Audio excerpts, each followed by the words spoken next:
when we saw WandaVision, I thought we were all taking acid trips during some of the episodes of that. But this episode, like the back half of episode 4 of Moon Knight, felt like an acid trip. And I've never done acid, but I imagine that it could possibly be like that. Holy shit, we got an episode to talk about today, guys. Thank you so much again for clicking on this. You guys are really all the best. The best thing I love doing this, though, and staying up late is hearing your guys' thoughts down below in the comment section. So leave a comment, your theories, your thoughts. What do you think is going to happen? We got 2 episodes left. This is just going crazy. As well as hit that like and subscribe button so you don't miss out on content like this over here on a daily basis. I love talking movies and TV. If you're here, you're probably also a geek like me. So let's keep talking it. Anyways, first off, I've had this Moon Knight Marvel's Legends figure forever, and I know I'm getting way too far ahead in the episode, but when he's holding the Moon Knight figure, it looks just kind of like this. It just actually had a cloth, so I thought that was pretty cool to show. But anyways, let's talk this episode. This episode had a lot, and something that I talked about last week is how I want development with a lot of these characters, and I get worried with only 6 episodes, you don't get a lot of that. But I feel like this episode kind of came full circle in what I was wanting. And again, I could always want more episodes. I'm greedy. Give me as much Moon Knight as possible. But this, for me, besides episode 1, is my favorite episode of the show. It's tied with episode 1. And I'm loving what they are doing with this entire series overall, because of course a lot of this episode is them going into the tomb, them going through it. But before they even get there, one of the things that I was very much impressed with was, of course, the development between Steven and Mark. We kind of saw them starting to work together at the end of the last episode, which was nice. But now they're having this development, and we start to see that Steven, you know, the thing is that before this episode, I feel like as general movie, or not general movie-going audience, but just in general people who don't understand the character of Moon Knight, you know, they are the same person. It's just they have this issue where this terrible mental illness where they are split. There's 2 of them. They live 2 different lives, but they remember everything. They feel the same. And for me, in that moment, it finally clicked for me how important that key piece is when he kisses Lila. And when Lila goes to kiss him and he starts telling the truth, for me, a little bit of Mark is coming out in there, where I feel like they're starting to work together in one. And it's something that I loved in the comics is when other people start to appreciate Mark and Steven for being the same person. And Lila gets that. Lila loves Mark. And she was a little bit adamant against Steven. But in this episode, it clicked. And I feel like it's going to click for a lot of different people that know these are the same people. And they are dealing with so much torture, so much pain inside.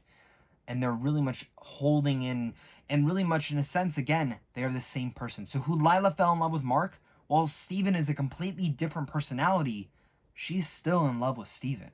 And they are the same person. And I love that. And I want that relationship and that element to continue to grow in this show, because I loved the dynamic throughout this episode between both of them. And I love in that moment when it switches to Steven, and Steven is again going through this, and they're going through the entire tomb, and they end up running into this zombified monster, which was very creepy, and I loved that moment. Again, touches into the supernatural that I'm loving Moon Knight is just dipping its toes into, and there's going to be so much more of that coming down the road. And I loved that whole entire sequence. I love that Lila had to take him down, and I also love that development because, of course, they get split up. Steven ends up finding the tomb of Alexander the Great. And what does Lila find? Well, Lila finds the truth with Ethan Hawke's character, which I just keep saying Ethan Hawke because it is Ethan Hawke to me. I love him, but this cult leader persona and how he's she wants the truth, what is going on, and he pretty much gives it. Yeah, the person you are in love with, they were there when your father died. They led them there. Which leaves that regret, and it kind of starts to come down to, well, is that the only reason he ever went and met her? Was to maybe make amends for himself. And for me in that moment, where it's cutting between the 2 shots, where we see that he is digging through Alexander the Great's gullet to find that statue, and the same thing goes over to Lila, who's finding out everything that is going on. And I feel like it is so important in that moment, because when she finally sits there and she walks in, the acting from her was so stunning, because she comes in so frustrated and flustered. And you're sitting there like, oh my God, like, how are you going to feel? And that revelations finally comes out. And Steven becomes nervous, and it switches right back to Mark.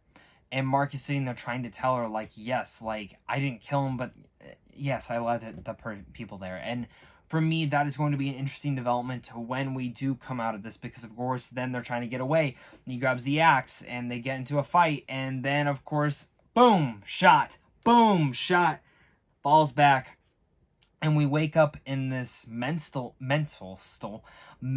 institution that makes it very scary for Mark. And that's of course when he's holding the toy and everyone's around him. And for a second, I'm like, are these all of his different personalities that he is hosting? I don't know if that's true. I don't know if it's just a mind thing.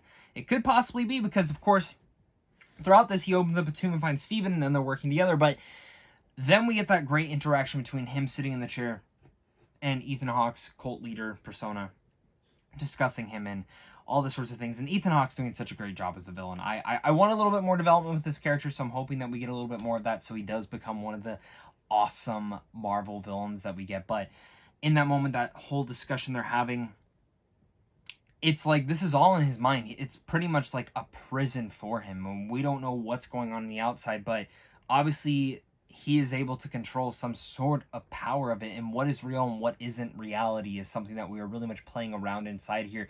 And it does such a good job of bringing us into the mind of Mark Spector and Stephen Grant, and that's something that, again, I can very much praise this show for doing, and actually creating and fleshing out Moon Knight into such an amazing way.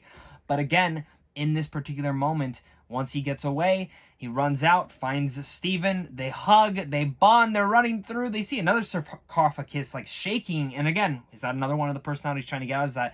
Is that the Moon Knight persona? Who knows?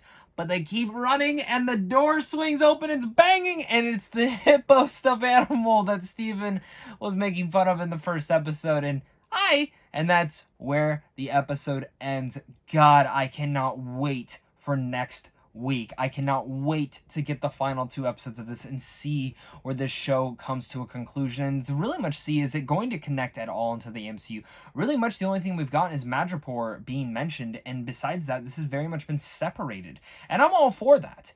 But one thing I cannot wait to see is see Moon Knight eventually meet up with other MCU characters. And I think that is going to be one of the cool aspects of this, because again, I love when they do get their own adventures, but it is also really cool to see when all these heroes are connecting. But other than that, guys, I really enjoyed this episode. This is probably my second or first favorite episode. I really gotta go back through and binge them all once again. But I love the show. And again, I don't know how a lot of you guys are feeling, but that's what we're gonna find out down below in the comment section. So leave a comment, hit that like and subscribe button. And of course, until next time, stay classy.